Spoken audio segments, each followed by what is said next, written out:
Hey, an extension offer to the ongoing London promotional fairs. You asked, we listened. Save over 600,000 naira on your London trip with Airpeace when you connect from our major domestic destinations to London at no extra cost and enjoy an exclusive extra baggage allowance. Economy class promo fares starts from 1.2 million naira with an extra 23 kg baggage, while business class fares start from 4.5 million naira with an extra 32 kg baggage. Grab these special fares. Sale period extends till March 31st, 2025 and travel period valid till April 15th, 2025. Flying style abroad are Boeing 777s with spacious seating and delightful meals. Book now at flyairpeace.com or download the Airpeace app from the Play Store or App Store. Airpeace, your peace is our goal.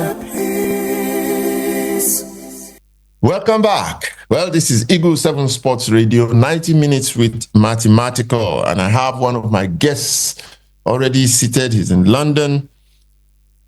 His name is Ayo Odumade. He's a journalist, a sports journalist, former sports journalist, and our second guest will be joining us very, very shortly. But let me start this way. Ayo, I described this match as satanic match. And people have written to me via WhatsApp asking me why I described it as satanic. And I said, well, it's like just taking this knife and plunging into the hearts of 250 million Nigerians. Well, why is that not satanic? What do you think?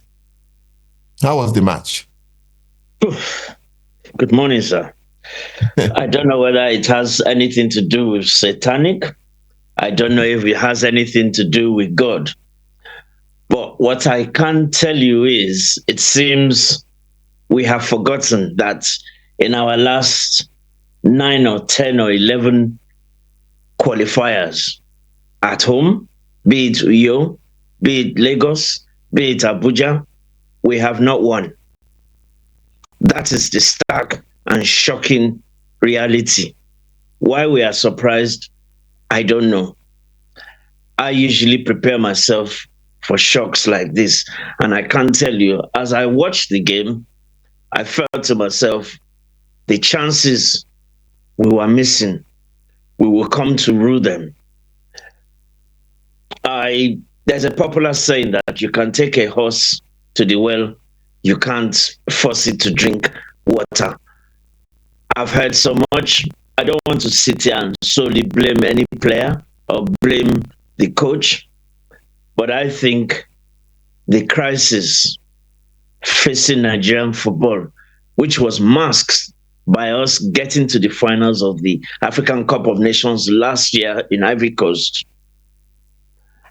has been festering for a long time.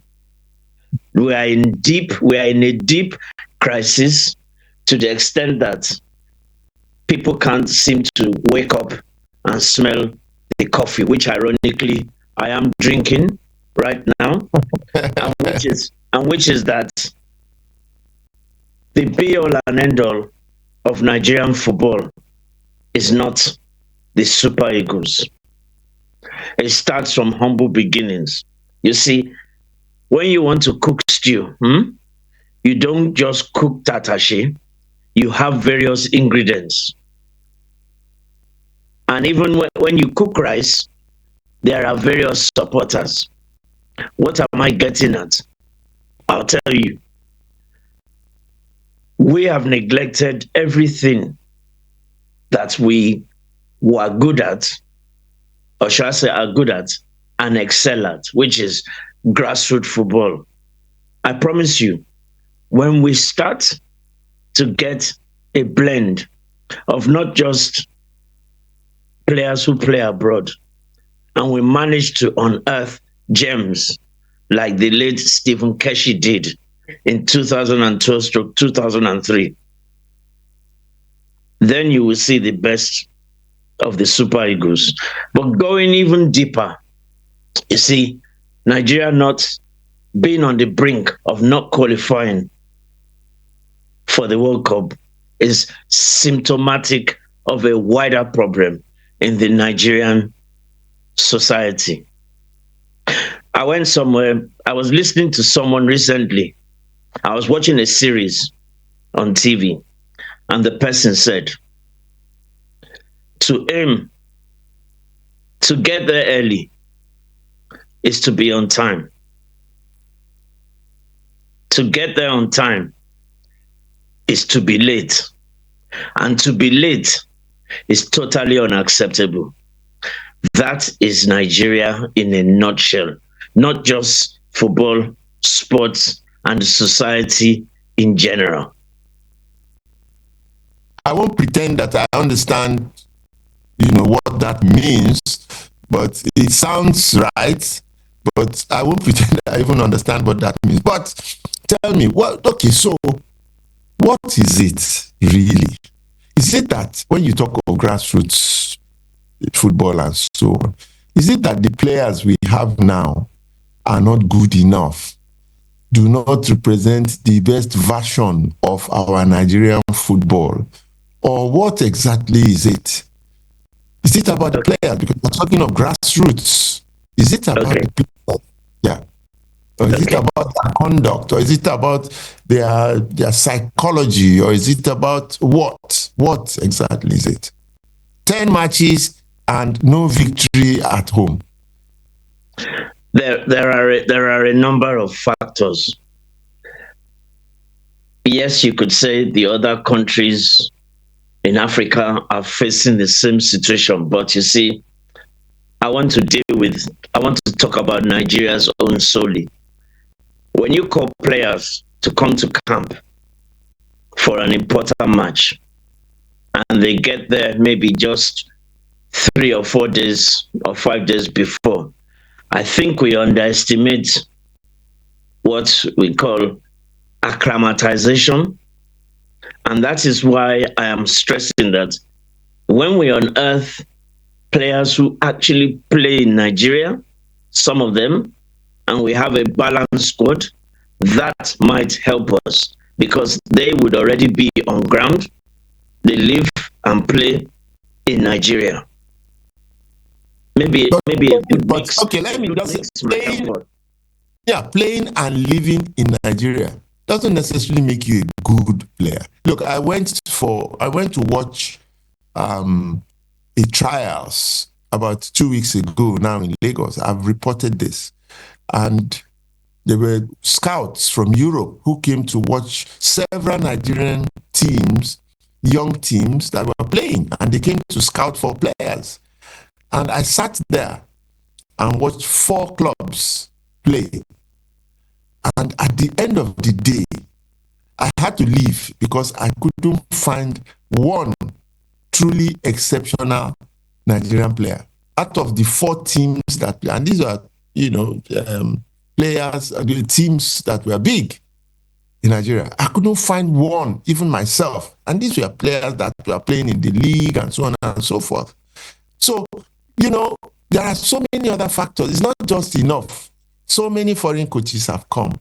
And every time Nigerians will clamor for players from the domestic league, why is it that they never get good ones to put in the national team? It's not that they discriminate against them.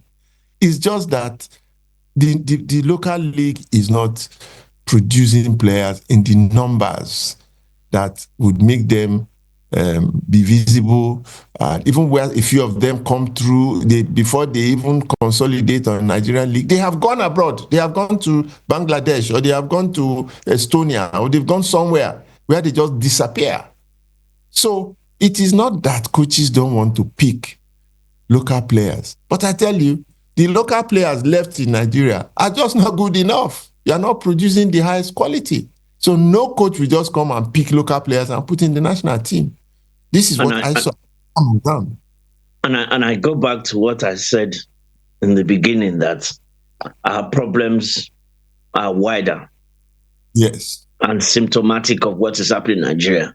If a country that boasts a population of over 200 million cannot unearth talents and gems that will form at least 30 to 40% of the national team, we're in trouble. I was in Ghana in 2008 for the African Cup of Nations. Do you know that the Egyptian side that won the Nations Cup in Ghana in that year only had one player? I say one player who was playing outside of Egypt. Hmm. That is the standard we need to get back to. One player. We need to have a team whereby people should not be able to tell the difference whether a player is plying their trade in Nigeria or plying their trade abroad. That's what we need. That's the level we need to get to. But So you it's know an why that is so? it's an But you know why indictment. that is so? That is so because Egyptian players don't flood Europe.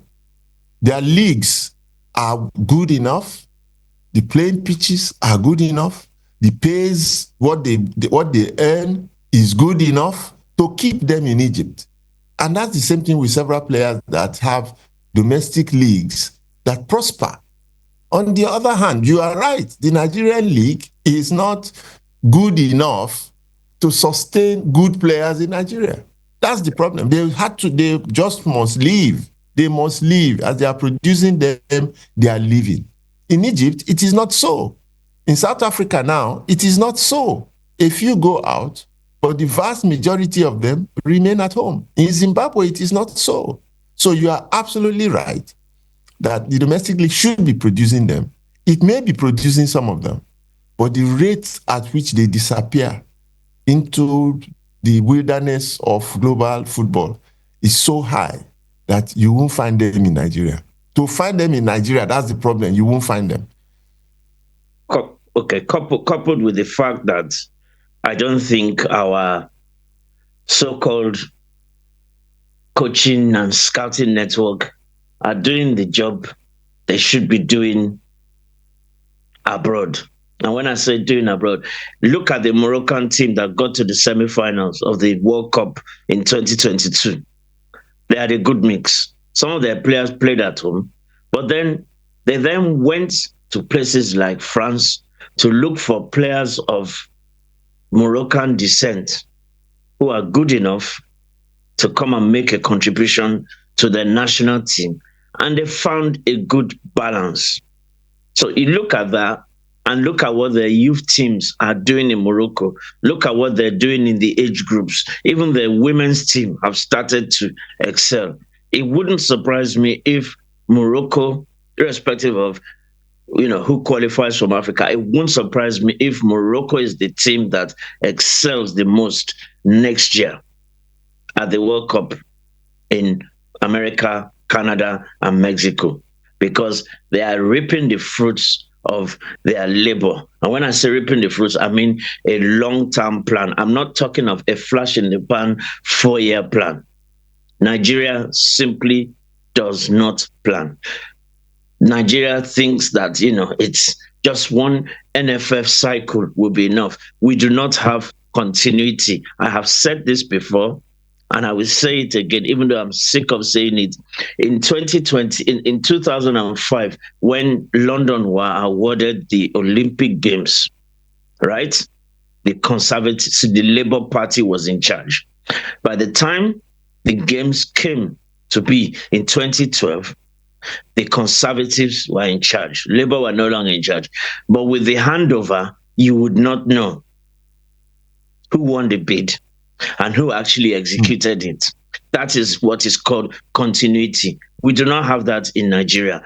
Just to complete a simple stadium from one government to the other, it's like you are beginning again. Or even take a road, take the Lagos-Ibadan Expressway, just to execute that from one government to another, it's like you just put it this way, there'll be no handover and you'll have to start again. You see, when all these things are put in place, and when I say all these things, the little blocks of trying to build a house, trying to get good coaches, trying to get a good scouting network for both Nigeria and abroad, Nigeria would not be where it is. I say, and God so good, you are part of the administration stroke management of the best team we've ever had. people will find it difficult to understand that the Super Eagles were once ranked fifth in the world. Yes, fifth in the world back in 1994. And where are we now? Well, okay, can we say that, the present generation, because football is a generational thing, the present generation of Super Eagles, as good as they are not good enough to defeat other teams that we may be underrating, because other teams are also developing? Could that be it, that we underrate what other teams are doing and we overrate our own players? Could that be it? I don't know. This generation of Super Eagles, you don't have a team that has remained, more or less the same for over 10 years, not winning anything. Is it a generational thing with the Super? We are talking the players now. Could it be that they are just not good enough, or is it that we are underrating the development or the other teams in Africa? The number of factors. First of all, let me say, even when we had very, very good teams, Nigeria has never walked a World Cup group, apart from maybe the one we went to in 2018 that Ghana draw executed. Those groups have always been tough. Playing qualifiers against African teams is a battle. Sometimes I even think playing against European teams, there's less pressure. But playing against African teams, you will find that there's not much difference. Plus, the teams you are playing in Africa, some of them, they have improved. But I'll say this, as soon as the draw was made for this World Cup qualifying series in Africa, I said to my friends, I said, it would be ironic that when Africa has now been awarded a guaranteed 9 places with a possible 10th through the playoffs, that Nigeria might still not qualify. And that's not just based on talent. My assumption, my statement is based on what I have seen, the decay in Nigerian football. Simple things like organization.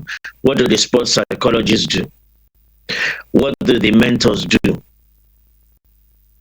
And things like that. Take, for instance, I heard someone make a comment that these players, that they don't know what it means to play for Nigeria. I thought the comment was harsh, but I can tell you, I'm not a coach, but if I was in the room, if I was part of this camp with the players, I'll tell you what I would have done. For starters, I would have put them in a dark room with a montage of some of Nigeria's successes, including the 1994 World Cup qualifying series, the actual performances in the World Cup, and the Olympic Games. A small montage in about 4 or 5 minutes, put it on a projector on the wall, let them watch it in silence, let it sink in, and then I would have said to them, right, this is the rich heritage of Nigerian football that you are trying to emulate. These people, they are heroes. Do you want your names to go up in the light? Let me tell you something, sir. No matter what Victor Osimhen achieves in club football, not going to a World Cup before he retires will come back to haunt him. I'm not singling him out, but he is allegedly perceived to be one of the stars of this generation. It's a comeback to haunt him. So that's what we are. That's part of what we are dealing with. It's shocking, but I can promise you, sir. You heard it here. This might just be the start. There might be more pain on the way. 4 years or 5 years is a long way off. But if we continue the way we are continuing now, we will have a World Cup on our doorstep, which Morocco is part of, in 2030. And trust me, we'll be playing Ludo at home again if we're not careful and don't start planning for that. We don't pray for that. We don't pray for that. But see, let's look again at this Nigeria-Zimbabwe match dispassionately. Here was a match. This is what I saw. Here was a match that, we controlled that match. We played well. Forget about the final score. We played well. We were not under any threat or danger. The Zimbabweans were playing safe, and our boys were pressing and were looking for the goals, and we were doing well. And then think about now because look, you score. Yeah. I was a player myself. You've been looking for a goal, and then towards the end you go and score. You've been playing well, no danger. You go and then you score, and then these guys start pressing. I'm just thinking of Christian Chukwu. I'm thinking of Sunday Eboigbe. I'm thinking of some crazy Uche Chukwu and people like that. And I see, no, this is painful. Look, there's the ball, 50-50 ball. You see that ball that Ikong just allowed to just go. That was the moment we lost that match. Any of these players I mentioned would have booted the ball and the man and everything into the stands. There was no danger. It's in the attitude. As you said, you want to put them in a room, a darkened room, and let them see what the typical Nigerian player would do. William Trusikong is not your typical Nigerian player, even though he is a great player, great leader, and so on and so forth. But you see, that's the difference. He was being technical. He was, fine man, and he wouldn't want to. You see, maybe that is what is missing.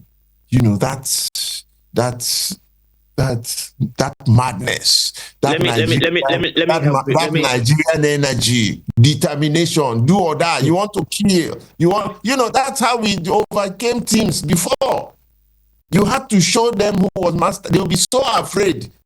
They would see an Okechukwu coming or a 10-10 coming, and you jump, you run away from the ball.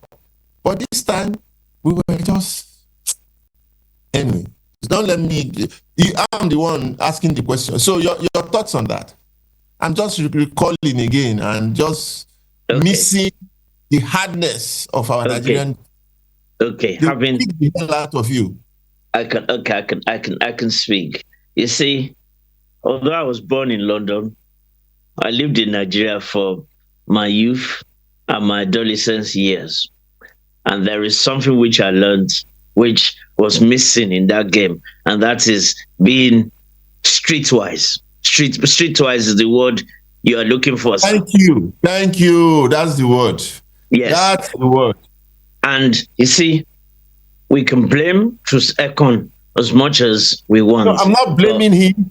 No, I mean, well, he's not, he's underestimating the movement of the ball. He got there, but the thing is, the Zimbabwean player moved in such a way that he managed to nick the ball away from him. On another day, Trus probably closes him down. But the question I have for 200 million Nigerians plus is, how did we get into that situation? Why did we not close the spaces down in midfield? Why did we commit the cardinal sin of giving away possession in the dying minutes? Why did we still go looking for a second goal at that stage? Why did we not just shut it down? Why? Yeah. Well, and the answer lies there. That would either be the players not following the instructions, or the coach not giving the instructions, or something in between. Because perfectly, they did it against Rwanda. They just shut down the game, and it never happened, but we're 2 goals up. This time, I thought they were going to do the same, if at all that was his plan. But that was when they looked tired. They stopped chasing the ball the way they were doing. They allowed too many spaces in the midfield. Instead of bringing somebody into the midfield, you replace your top striker with another striker, as if you are going to look for a goal. So it is all a combination of so many things. Anyway, I'm just answering the question for you. But I don't want to blame this coach too much. I mean, in any other stratosphere of the world, people will say to you that handling 2 World Cup qualifiers and gaining 4 points out of a possible 6 is good. But the problem is we had already mortgaged away 40% of our World Cup qualifying series by only gaining 3 points from our first 4 games. There lies the problem. That's where the genesis of this has come from.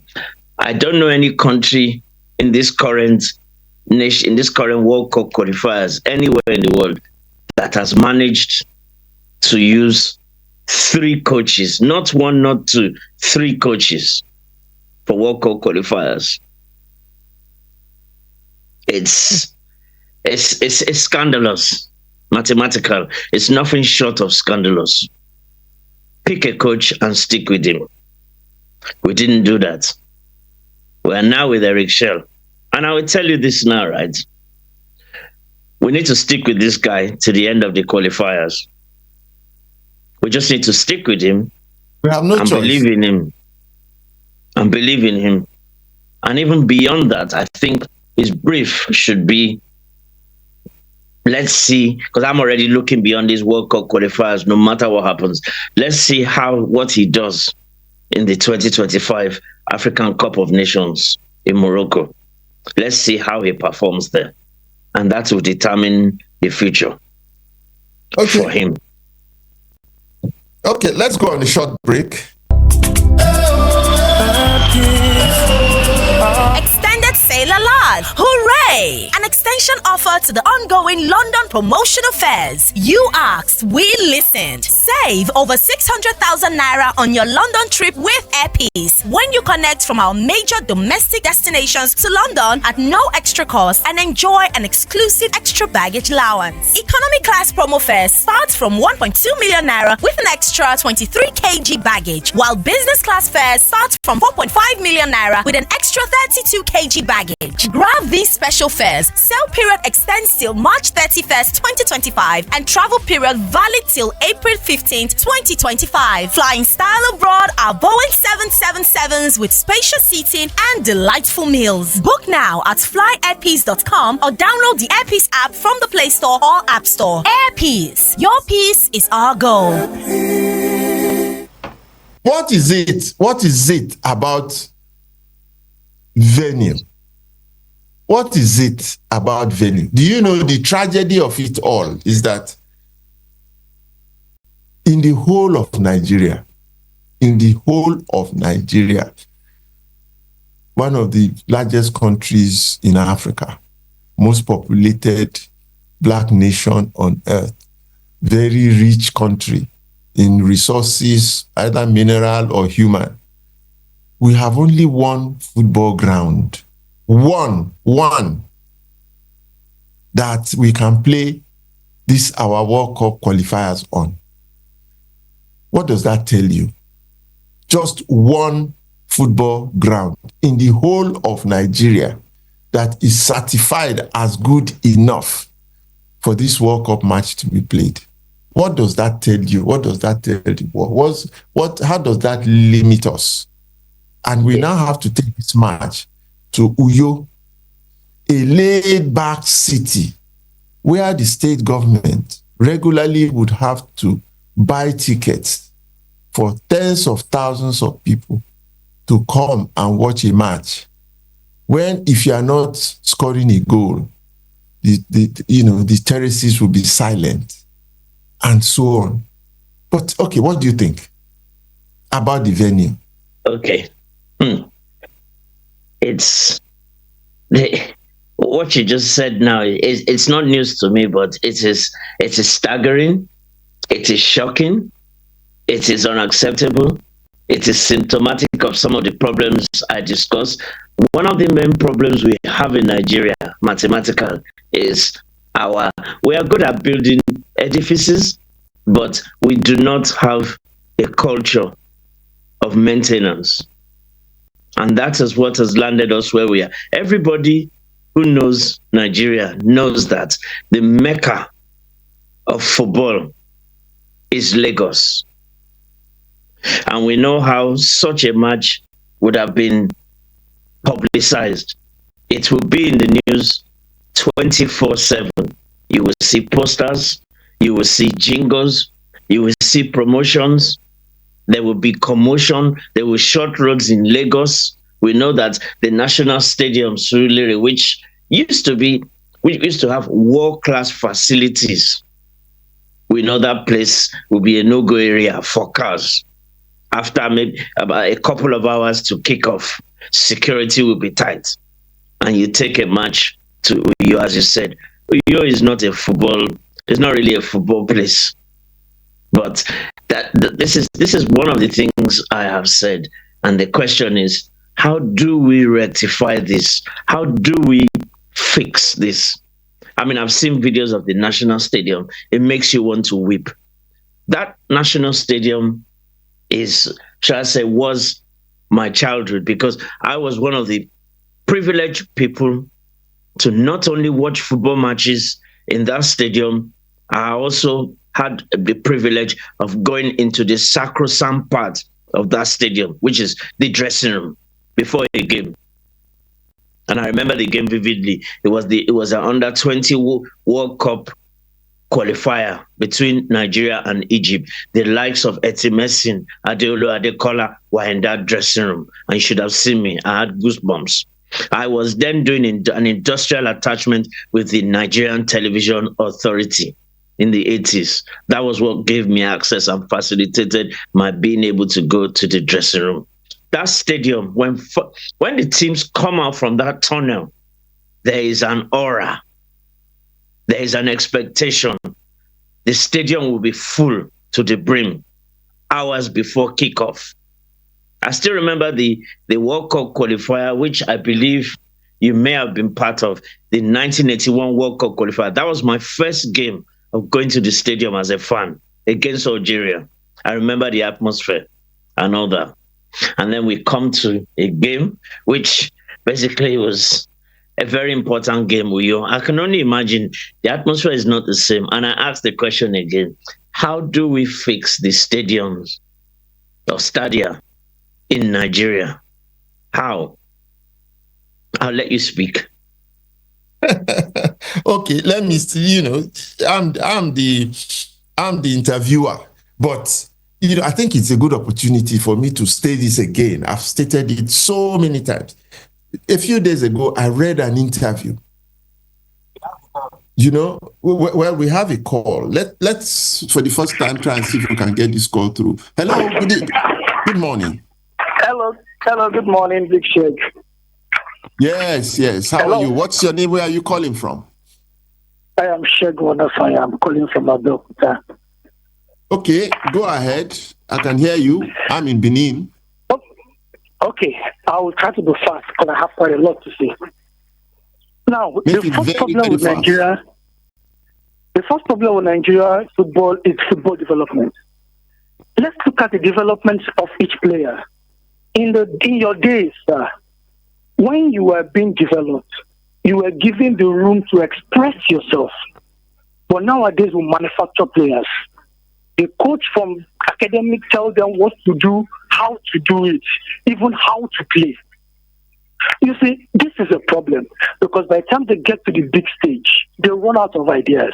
But in your days, when you were given expressive modes and you've been trained that way, by the time the game becomes difficult and all these technical things don't work, then your intuition comes to play.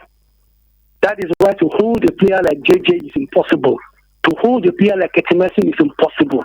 To hold a player like yourself was impossible during your days.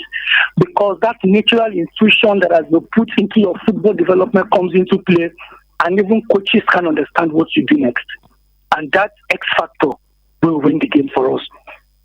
Let's look at the league development. The Nigerian local league is nothing to write home about, I'm sorry to say. Let me just stop there on that. Coaches development too. Okay, fine. There was a time we were saying we should allow home-based coaches.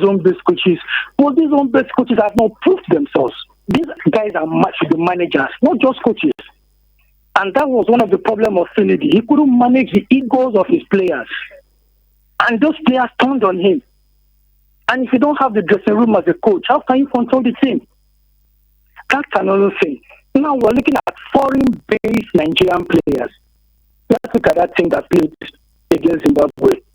I think we have just 4 locally based or locally born players there.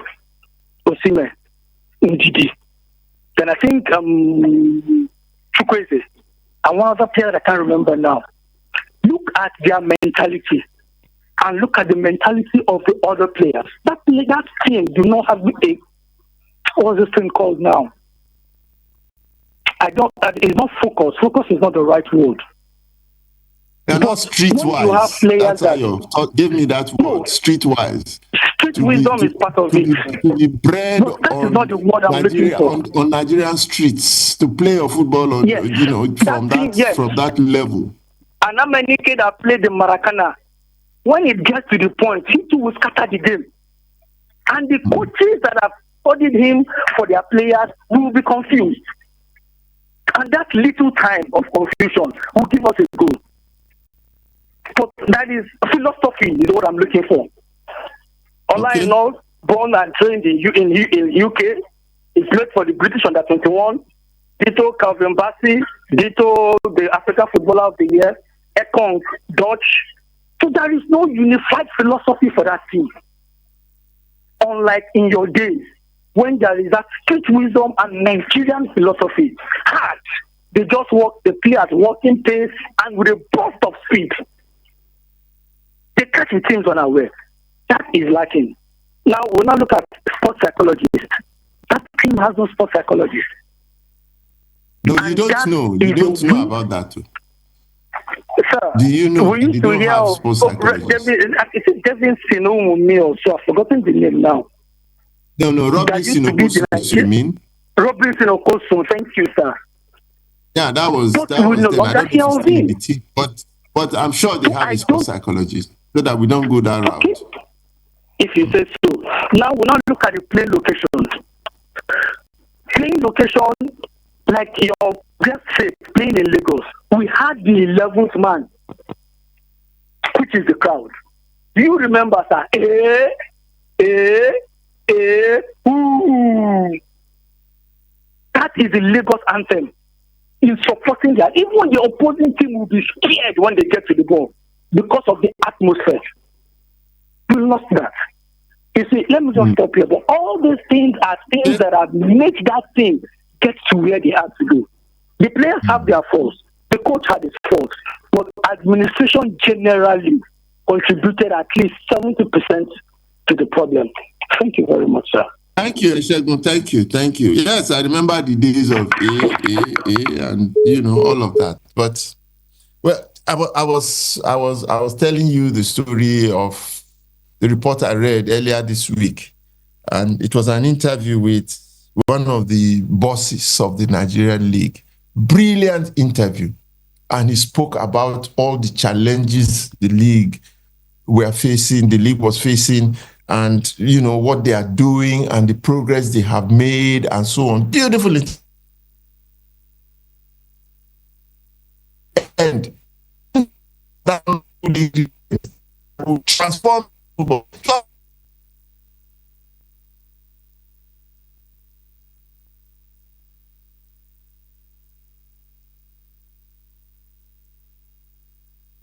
And Tunisia and Morocco, those North African countries, what do they do right?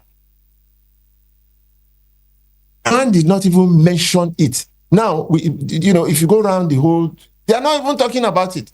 They are building the Teslim Balogun Stadium, renovating it now. And nobody is talking about that most important part of it.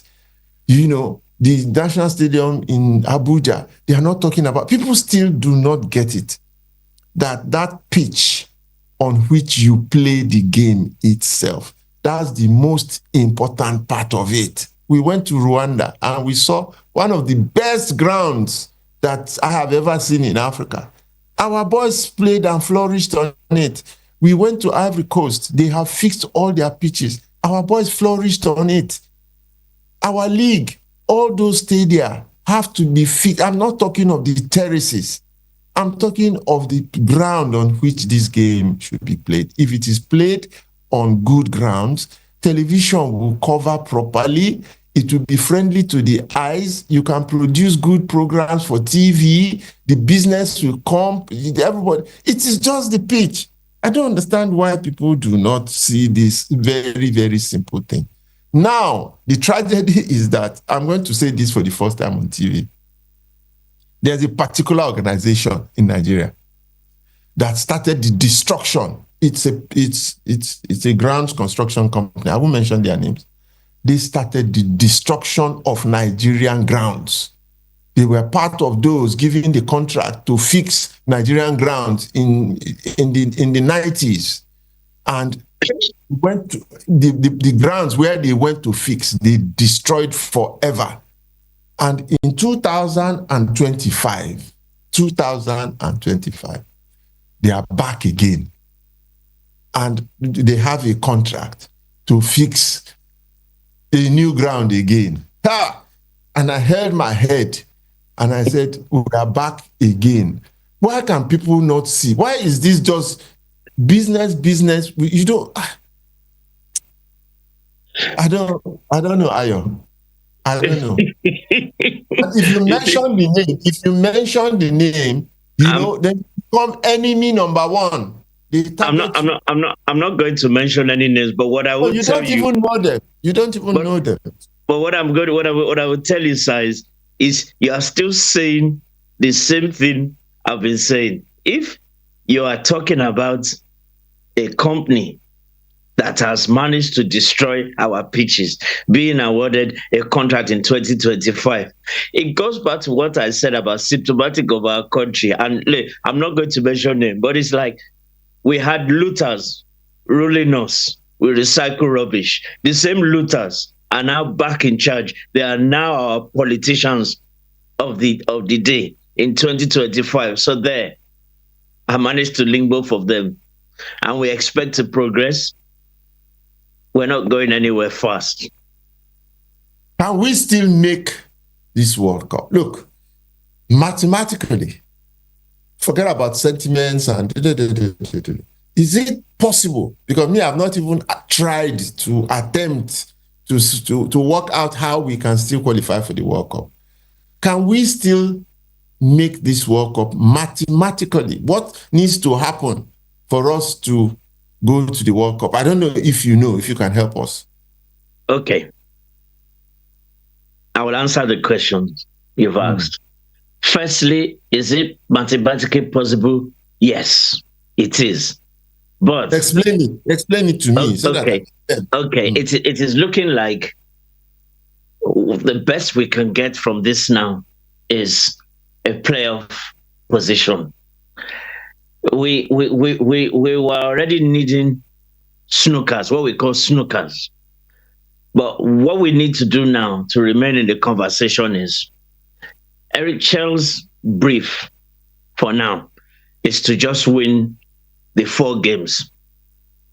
Okay. That's where we're now playing Russian roulette. We have to win all 4 games first and foremost. Win all 4 first. Let's see, because trust me, where we will land. Yes. Trust me, if we draw, then say the next World Cup qualifier we draw.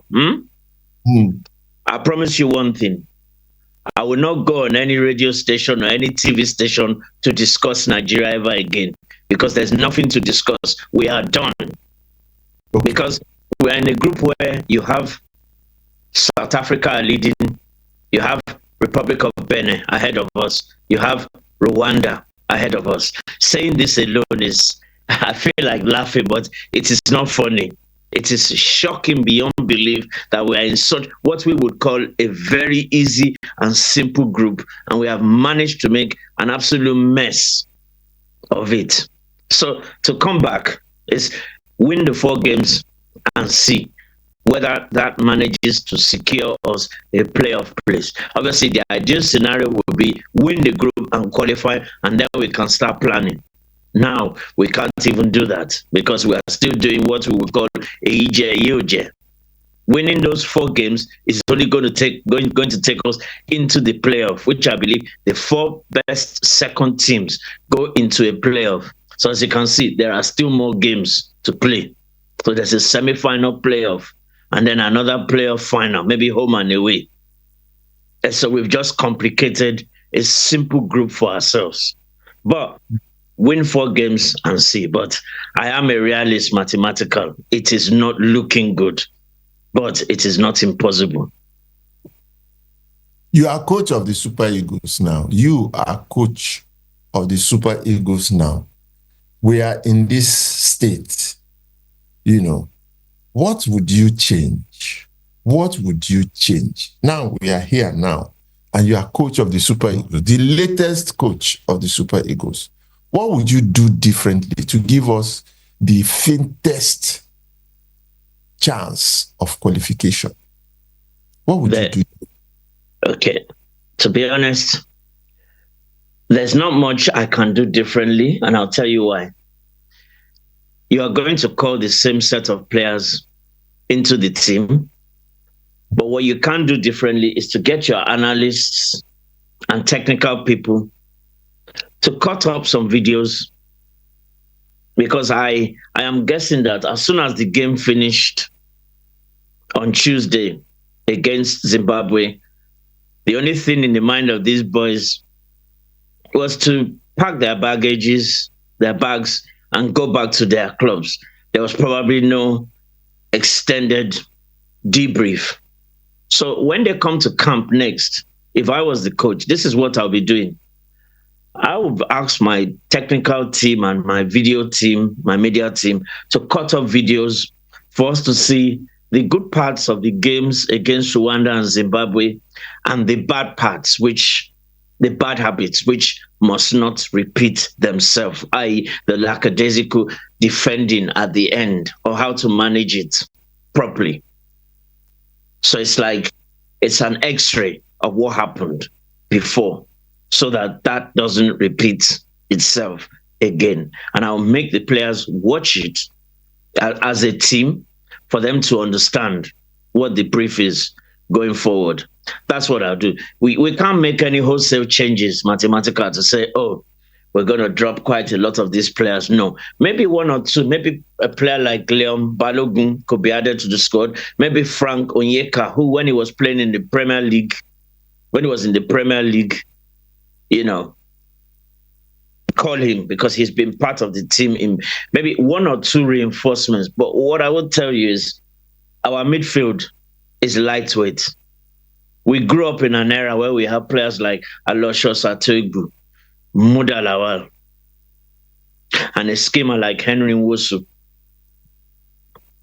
We had Ademola Adesina, a utility player who could slot in defense, and then maybe you could tell him, okay, we're playing a back 5, help them there.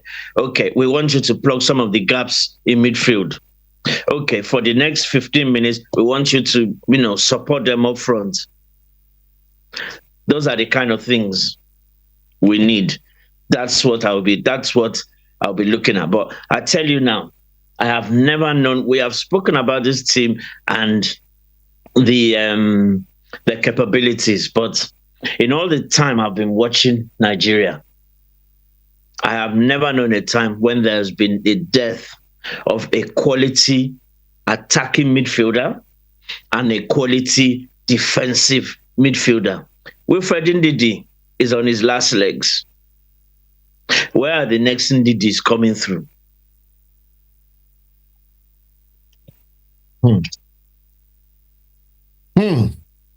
Big question.